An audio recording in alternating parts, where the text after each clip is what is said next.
काला साया। यूं तो बनारस घाट अपनी खूबसूरती के लिए बहुत प्रचलित है, पर घाट के किनारे कई राज लिए बैठे हैं। ये कहानी शुरू होती है बनारस के घाट के पास बने ममता निवास से, जहाँ प्रिया लाल जोड़े में ममता के घर उसकी बहू बनकर आती है। आओ आओ बहू, घर को अपने पैरों से पवित्र करो। ममता घर की दहलीज पार कर ही रही होती है कि अचानक एक बहुत गंदी सी बास पूरे घर में फैल जाती है।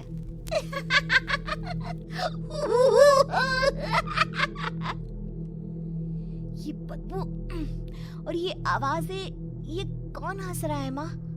अब ये पड़ोसी ना हमारे थोड़े अलग से है। कहाँ हम शाकाहारी और ये मांस मच्छी खाने वाले। छोड़, तू ध्यान मत दे और गृह प्रवेश कर।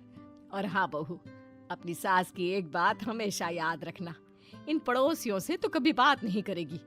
अच्छे लोग नहीं है ये। अपनी सास की ये बात मानेगी ना बेटा? हाँ माँ, जो आपकी मर्जी, मैं उनसे बात नहीं करूंगी। अगले दिन प्रिया अपनी पहली रसोई बनाने रसोई घर में जाती है। ये छोकी बात तो नाक में जा रही है। एक काम करती हूँ, खिड़की खोल देती हूँ। प्रिया खिड़की खोलने जाती है। इतने जाले, लगता है इस खिड़की को कभी खोला ही नहीं गया। पर ऐसा क्यों? ओह, नॉन वेज की स्मेल आती होगी ना। 2 मिनट के लिए खोल लेती हूँ, फिर बंद कर दूंगी। प्रिया खिड़की खोलती है। खिड़की खोलते ही उसकी नजर सामने वाले घर की खिड़की पर पड़ती है, जहाँ एक लड़की खड़ी होती है। हाथों में मेहंदी, लाल रंग की साड़ी, बिल्कुल सजी धजी, मानो प्रिया की तरह ही वो भी नई नवेली बहू हो। वो प्रिया को देखकर मुस्कुराती है। हे भगवान, माँ ने तो इनसे बात करने को मना किया था। प्रिया फौरन ही खिड़की बंद कर देती है और तवे पर चढ़े रोटी की ओर देखने लगती है, पर वहाँ रोटी न होकर मछली पड़ी होती है। ये क्या? पहली ही रसोई में इतनी बड़ी गलती! हे भगवान, अब मैं क्या करूं? प्रिया बहुत डर जाती है और फौरन रसोई की सफाई करने और फिर सभी के लिए खाना बनाने लग जाती है। जब वो सबको खाना परोसती है, सब तो ठीक है, मैं बेकार में चिंता कर रही थी। हे भगवान, ऐसे ही बस अपनी कृपा बनाए रखना। रात के वक्त जब सब सो रहे होते हैं, तब प्रिया को पायल की आवाज सुनाई देती है, जिससे उसकी आंख खुल जाती है। ये पायल की आवाज कहाँ से आ रही है? प्रिया उठकर उस आवाज के पीछे छत की सीढ़ियों तक जाती है। तभी उसे बच्चे के रोने की आवाज आती है। प्रिया छत पर जाती है तो क्या देखती है? वही लाल साड़ी वाली लड़की अपनी गोद में एक नवजात बच्चे को घुमा घुमा कर सुला रही है। तभी प्रिया की नजर उसके पेट पर पड़ती है। ओह गॉड, ये तो प्रेग्नेंट भी है। सुनिए, बच्चा सो नहीं रहा है क्या? मैं कुछ मदद करूं? नहीं नहीं, आपके घर वालों को अच्छा नहीं लगेगा, मैं संभाल लूंगी। स्नेहा की गोद से बच्चा हाथ मारकर प्रिया की गोद में आने को छटपटाने लगता है। दोनों घर अगल बगल में बने होने के कारण प्रिया उस बच्चे को गोद में ले लेती है। प्रिया के पास आते ही वो सो जाता है। बच्चे का वो स्पर्श रात भर प्रिया भूल नहीं पाती और अगली सुबह वो छत पर कपड़े सुखा रही होती है। तभी उसे एक औरत इशारा करके बुलाती है। स्नेहा कह रही थी बाबू तुम्हारी गोद में आते ही सो गया। मैं गौरी, स्नेहा की माँ हूँ। बहू, घर आना, बाबू को खिला भी लेना। शाम को जब घर पर कोई नहीं रहता, बच्चे से मिलने के लिए प्रिया छिपकर अपनी पड़ोसन के घर चली जाती है और कुछ देर बच्चे को खिलाकर वापस लौट आती है। इसके कुछ दिन बाद ही प्रिया को पता चलता है कि वो माँ बनने वाली है। ममता की खुशी का ठिकाना नहीं रहता।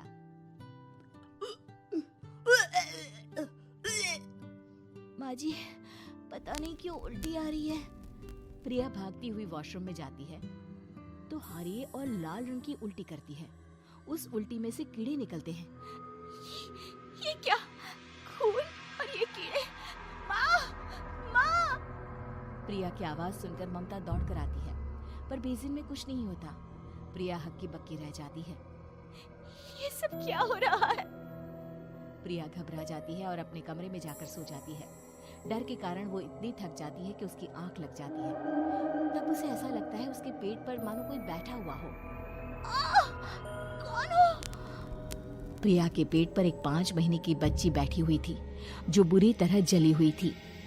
माँ, तुम ही मुझे लाई ना अपने पेट में। मैं तुम्हारी माँ नहीं हूँ। कौन हो तुम? माँ, देखो मैं जल गई बुरी तरह से। 6 महीने पेट में रहने को भी मुझे नहीं मिला। सहला दो ना माँ। बचाओ, बचाओ, माँ। ममता दौड़कर कमरे में आती है। प्रिया की बातें सुनकर वो सब समझ जाती है। तू कहीं बगल वाले घर में तो नहीं जाकर आई ना बहू? मुझे माफ कर दो, मैं गई थी माँ। उस घर में सब मरे हुए हैं बहू। कई साल पहले स्नेहा उस घर में बहू बनकर आई थी।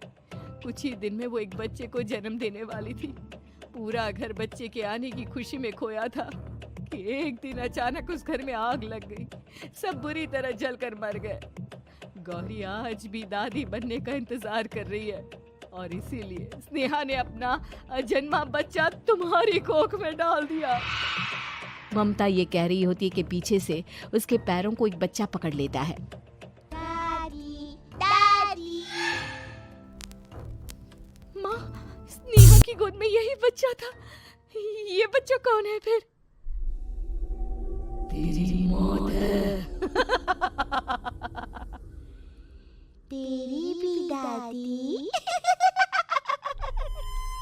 जिस चीज का ममता को डर था वही हो गया। ममता निवास के ऊपर मौत ने चादर बिछा दी थी।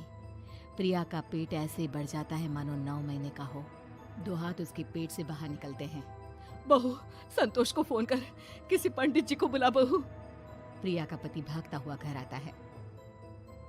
ये तो होना ही था माँ। तेरा पाप तेरे सामने आ गया तो तू सह नहीं पा रही है। स्नेहा घर में आग लगी नहीं थी, माँ ने लगाई थी प्रॉपर्टी की लालच में। और वो बच्चा मेरी पहली पत्नी का बच्चा है, मेरा बेटा, जो कि उस आग की चपेट का शिकार हो गया था। मैंने तुमसे ये सब माँ के कहने पर छुपाया था।